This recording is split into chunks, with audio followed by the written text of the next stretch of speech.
A problem adequately stated is a problem well on its way to being solved. Buckminster Fuller, 1966. The problem Bucky identified is threefold. 1.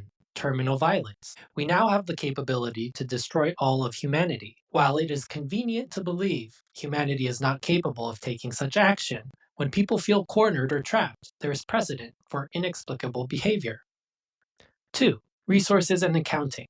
The Malthusian worldview that we don't have enough resources to support 100% of humanity is still, to this day, the mainspring for world politics and mainstream economics. This misinformed illusion fosters the belief that one can only succeed at the expense of another person or group of people. 3. Education. We have the necessary knowledge and tools for 100% of humanity to thrive. But if this fact is not widely understood, we remain stuck in the cyclical trap of divisive violence. When our resources are scarce, we fight over them. The idea alone that we don't have enough resources for everyone is sufficient to induce anxiety, even if it isn't immediate or true. The lingering thought that we will eventually run out is enough to catalyze war. This shouldn't come as a surprise. If we were told that the grocery stores would run out of food in 3 months, you can imagine the fights that would ensue.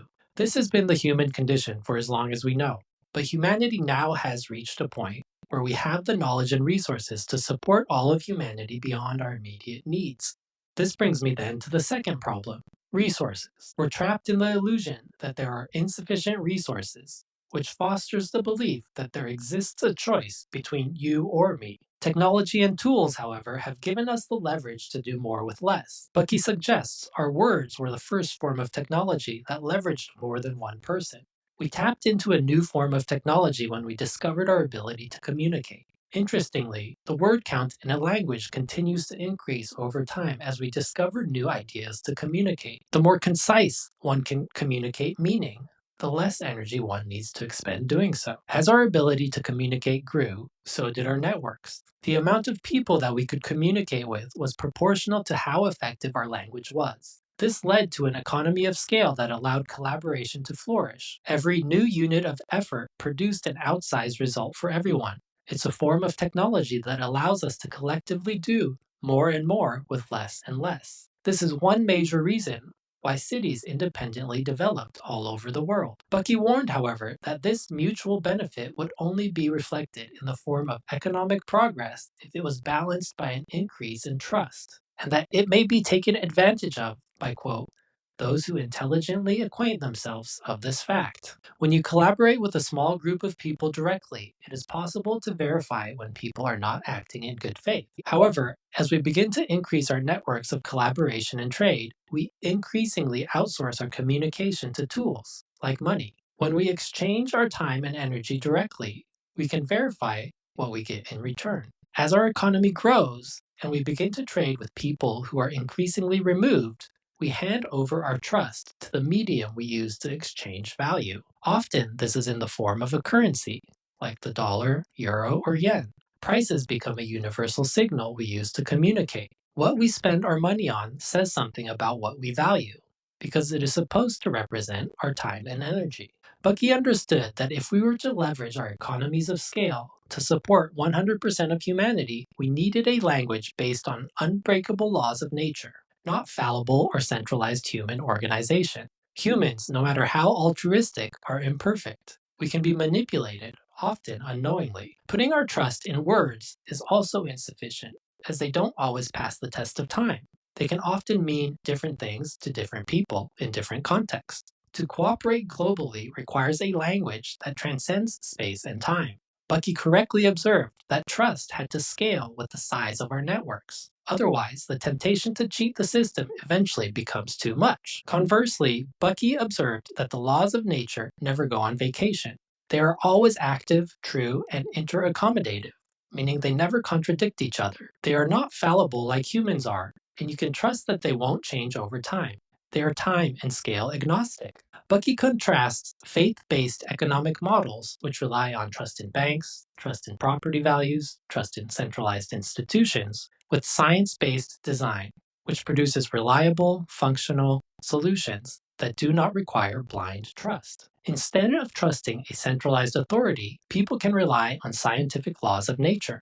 Bucky concluded we needed a new, global and finite, time-energy accounting system if we were to leverage our knowledge and build out the resources to take care of everyone.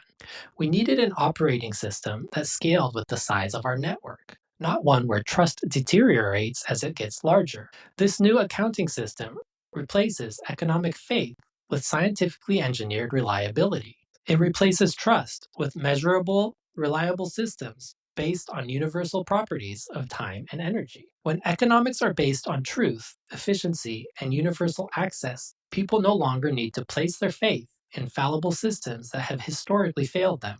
They can pursue their own interests, cooperate broadly, and think in long terms, knowing their time and energy will hold its value. Under such a system, we will have the ability to coordinate abundant resources, and the destructive consequences of war would become obsolete. Violence provides no productive advantage. When our cup is always full, there is no reason to take, and more reason to give. We would enter a new economic paradigm, where our individual and collective efforts are aligned and produce outsized results. The results compound at a superlinear rate, meaning we are capable of disproportional results that save us time and energy to pursue our own interests. This is a regenerative process, a positive feedback loop that creates a flywheel effect where work gets easier and easier, unlike the endless treadmill we are currently stuck on. And this brings us to the last problem: education. The first law of thermodynamics states that energy can neither be created nor destroyed. It can only go from one system to another. Bitcoin operates under the same principles. One Bitcoin always equals one Bitcoin. With a thermodynamically sound monetary system, like the Bitcoin network, humanity has the knowledge and resources to support everyone indefinitely. However, if we have the necessary means, but we aren't collectively aware that there is a solution, it brings us back to the first problem. The belief alone that we do not have the means to support everyone is sufficient to catalyze a potentially terminal global war. So, how do we help people recognize this? Educational podcasts are great, but Bucky understood that people don't like to be told what to think. They need to come to this realization on their own terms. It will not happen top down.